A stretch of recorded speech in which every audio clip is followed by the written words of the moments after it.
What's up, you guys? This is Chris Rukov for Hand of the Week number. I'm not sure which number, but who cares? Before we start, I just want to urge you guys not only to watch those videos, but to actively ask questions if you have any. Send me hands on the addresses that I've put down in the description, and basically be active. Don't let that be one of those videos that you just watch and after that you think you understood everything and you know everything. You need to actively actually watch the video and think about the video, not to play it as a podcast on the background while you're driving. The only way to get more knowledge is if you ask. And if you ask a question, you may look stupid for a minute, but if you don't, you'll be stupid forever. So don't be discouraged to ask questions, guys. So with that said, let's get to the hand of this week. The only question here the viewer asked is, do you call this bet on the turn? So we open with queens from under the gun. Okay, button calls, and we got a squeeze from this guy. Button is kind of irrelevant. He's very short. So here the question is, what do we do with queens? Now on 10 and L, oh, he said I don't have any other info about this opponent, so we have to play in vacuum. This guy folds, I'm guessing, yes. Now, considering he has aces, kings, queens, jacks, ace, king, I don't see anything else because he's squeezing versus under the gun. That means his range should be tighter, so maybe aces and kings only. I'm not sure about ace, king. I generally do some the ace, kings, which are usually the offsuit ones. The suited ones I don't, because they have more foldability, but I don't know if that guy does the same thing. So with all that said, it is an interesting situation that is kind of a pickle, but there's two approaches to this. And again, for those of you who wants to hate and leave a hateful comment, please do so, or just leave a comment on how you would approach the situation. Now, just because I give you this opinion doesn't mean I'm Phil Ivey's cousin, although I do look like, you know, Enrique Iglesias a little bit. But anyways, a simple way to do this is to just click back. Okay, you're gonna make it 230. Now the downfall of this is that, you know, people say, oh, once you 4-bet you kind of committed. Yeah, that's true, because basically if we click back and he goes all in and we fold, why did we do that for? You know, or we did that as a bluff to make him fold aces and kings, or as a value? But we did that for information purposes. Now this is an easier way for me. I'm not saying it's the best thing to do, because you're basically putting almost 25% of your stack in play and then you're folding. And let's do this real quick. We got queens. Now if we put him on a wider range, we're gonna be ahead. Oh shit, we're not even ahead on this one. So if we put him on a wider range, something like that, which I think is wider, then I'll show you what, we're behind versus squeeze. Again, we don't know the opponent. If we put him on a tighter range, let's say half of the queens, no ace king suited, just ace king offsuit, we're even more behind. And if we put him on half of the ace kings offsuit, so maybe the other half he just calls, we're going to be even more behind. So now looking at this, I am more okay with just calling, but I'm not sure I was gonna do that on the table because I didn't do that calculation. So yeah, call is the better option. Play him as like deuces. Just like when I say play him like deuces, that means if you don't set, that's the plan. Okay, that's the plan. If you don't set, you just fold him. I know you're gonna have a lot of overpairs, but so far we put him on, you know, pretty strong range. I mean, look at this. Is basically the other queens that it's a wash, and then kings and aces, and 6 combos of ace king that I'm not sure that he does it with that or not. Or the other option is maybe call one barrel on the flop, and if he continues, then we're gonna be way more sure that he gonna have, you know, aces or kings. With that said, I'm not opposed to just min raising here, and if he ships it we fold. I'm not opposed to that, because if he ships it and we call, we know we're kind of very behind. But a more passive line is this, play him like deuces. Imagine you have pocket deuces here, you call, you set, you continue, you don't set, you fold, you know.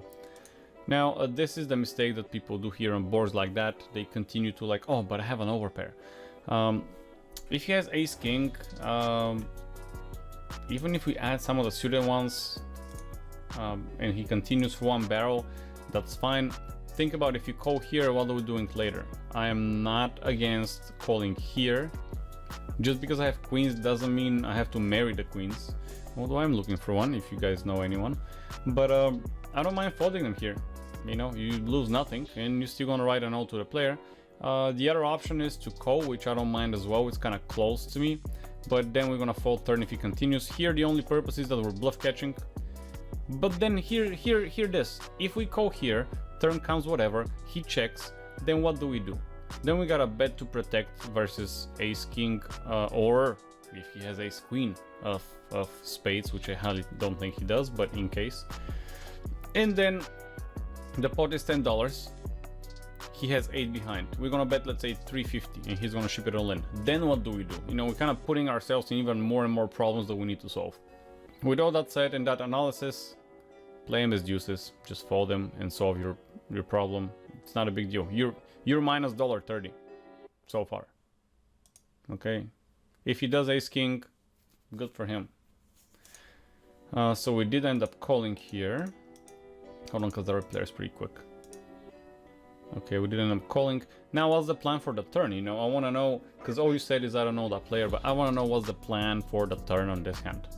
You know, are we gonna call if he... Are we waiting for... Okay, let me ask you this. Are we waiting for an ace or a king so we can justify our fold? Is that what we're doing?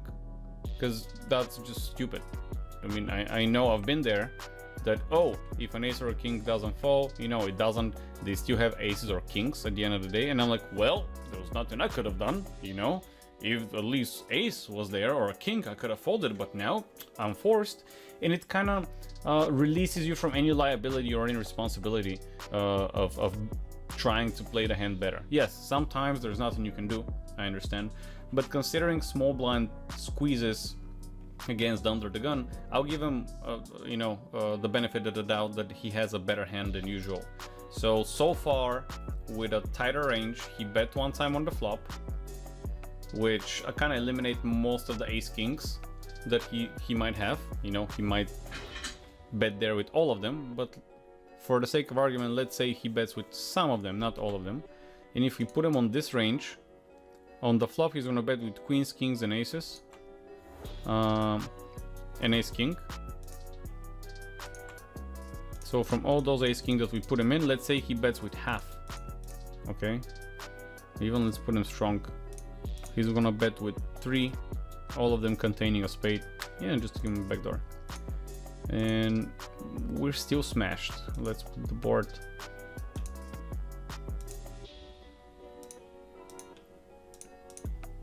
You're still smashed. There is a majority.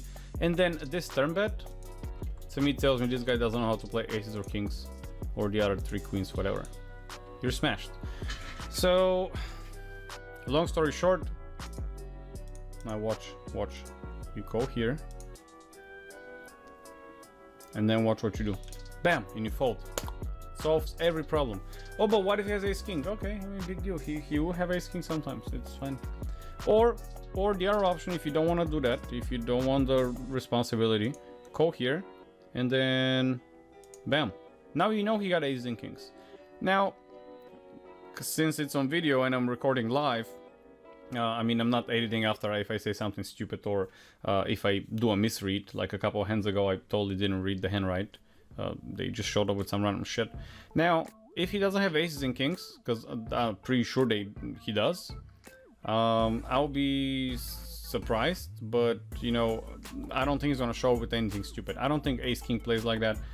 Maybe every now and then ace-king suited specifically plays like that, but even versus ace-king suited, let me tell you how you size up ace-king of spades. You flipping. Okay, so we got 45% if he has ace-king suited only. You know, if you put him on a, he's trying to bluff or semi-bluff here. Let's calculate what pot odds are we getting. So it's the pot divided by, I mean the pot is to call divided by the pot plus to call. So pot is 18 plus 8 is going to be 26, 26.50. Oh, 26.50. So you need 30%, like 31% or more odds. You do have 45, I mean equity. Your odds are 31%. You need more than 31% equity into the hand. You got 45%. Only versus ace king though. If we add just aces and kings, nothing else, you don't have that. So that's a very bad call if you make it here. I mean, I saw you did make it, but yeah. So I don't agree with the call on the aces or kings, man. That's very rarely he's gonna show with something else here. Very rarely. I just don't think you. Yeah, aces or kings. It just makes sense. You know what I mean? Kind of, you have to listen to them every now and then. You know, every player tells you a story of what they have, and you know, he definitely told you he got aces and kings. So I think even if you call flop, even if you go that far, just fold the turn. Alright guys, I just want to remind you, if you don't mind, to smash the like button for the YouTube algorithms. That helps me a lot to grow this channel, and I greatly appreciate it. Also, please do subscribe. You can get notified every time I post a video, which is every Friday at 1 p.m. or 13 o'clock. That's New York or Miami time. If you guys are not yet a course member, get 30% off from my course, Poker Made Simple, Crush the Micros, designed for players from 2NL to 10NL. The course will increase in price in the future because I'm adding stuff to it, and I'm thinking to start a live stream actually that all the members can join, all the members of the course can join. I'm thinking like something like once a month for an hour, and I'm thinking to start that very soon, where you can ask me questions, review hands, or you know, ask me anything you want. By the way, links are down below. The code is first30 for now. With all that said, thank you all for watching, guys, and do send me hands on the links down below. There's my contacts, and I'll see you next week. Good luck on the tables.